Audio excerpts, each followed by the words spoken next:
Sa'yo naman, ano ang nangyari after all of this? Mas naging grateful. Nandito siya sa tabi ko. Mas naramdaman ko yung love. Walang-wala kami before. Nagstay siya kasi bihira po yung ganun din eh. And sa akin, sobrang blessed po talaga kay Lord. And masasabi kong regalo siya sa akin ni Lord po. Nalungkot si Tony Gonzaga sa sinabi ni Kaloy, na mas naging grateful daw siya ngayon na kasama niya si Chloe. Hindi niya naging pasasalamat sa kanyang ina, na siyang nagluwal at nag-aruga sa kanya mula pagkabata.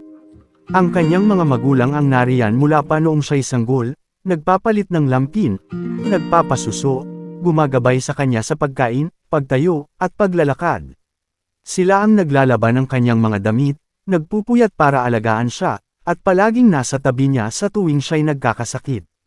Sa kanyang pag-aaral, ang mga magulang niya ang nariyan, laging sumusuporta. Ngayon, bilang isang gymnast, nakilala niya si Chloe, at sinasabi niyang mas grateful siya dahil dito. Ngunit paano niya maaaring sabihin na mas nagpapasalamat siya kay Chloe, na ngayon lang niya nakilala, at hindi sa mga magulang niyang palaging nariyan mula noon. At sinasabi niyang si Chloe ay regalo ng Diyos sa kanya. Hindi lahat ng regalo ay galing sa Diyos. Maaaring si Satanas din ay nagbibigay ng mga alok na tila magaganda.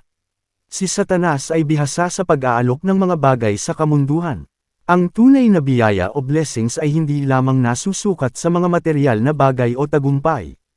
Sa halip, ang tunay na pagpapala ay makikita sa mga nangyayari sa ating buhay, at sa kung ito ba'y naaayon sa kalooban ng Diyos o hindi.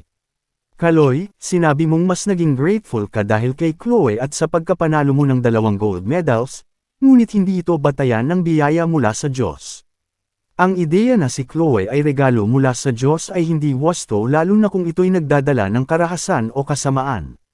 Sa Santiago Kapitulo 1 versikulo 17, mababasa natin, ang bawat mabuting kaloob at bawat sakdal na kaloob ay buhat sa itaas, na bumababa mula sa ama ng mga ilaw na walang pagbabago ni anino ng pag-iba.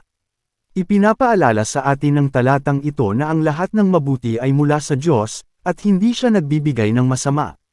Ang iyong mga aksyon na itinatanggi ang iyong pamilya ay laban sa mga sinasabi mong pagpapala. Nais ko ring ipaalala sa iyo ang kwento ni Jesus sa Mateo Kapitulo 4 versikulo 8 hanggang 10. Nang si Jesus ay dinala ni Satanas sa pinakamataas na bundok, ipinakita sa kanya ang lahat ng kaharian at kanilang kaluwalhatian. Sinabi ni Satanas, lahat ng ito ay ibibigay ko sa iyo kung ikaw ay magpapatira pa at sasamba sa akin. Ngunit si Jesus, sa kabila ng tukso, ay nanatiling tapat at sinabi, lumayo ka, Satanas.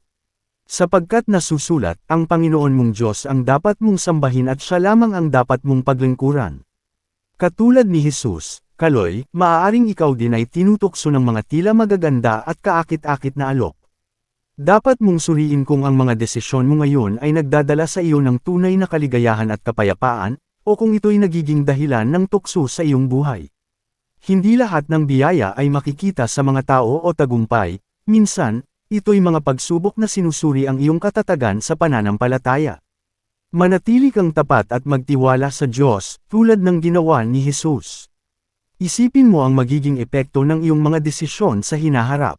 Kung ang isang bagay ay nagiging hadlang sa iyong relasyon sa Diyos o sa iyong pamilya, ito'y dapat mong pagnilayan. Maaaring ito ay tawag ng Diyos upang magbalik loob at hanapin ang kanyang kalooban para sa iyong buhay. Naway maging inspirasyon sa iyo ang kwento ni Jesus, at huwag hayaan ang tukso ni Satanas na iligaw ka. Ang Diyos ay may mas magandang plano para sa iyo, at sa Kanya mo dapat itaguyod ang iyong buhay at mga desisyon. Kung nagustuhan niyo ang video na ito, huwag kalimutang mag-follow, like, comment, at share para lagi kayong updated sa mga susunod kong uploads. Maraming salamat sa inyong suporta.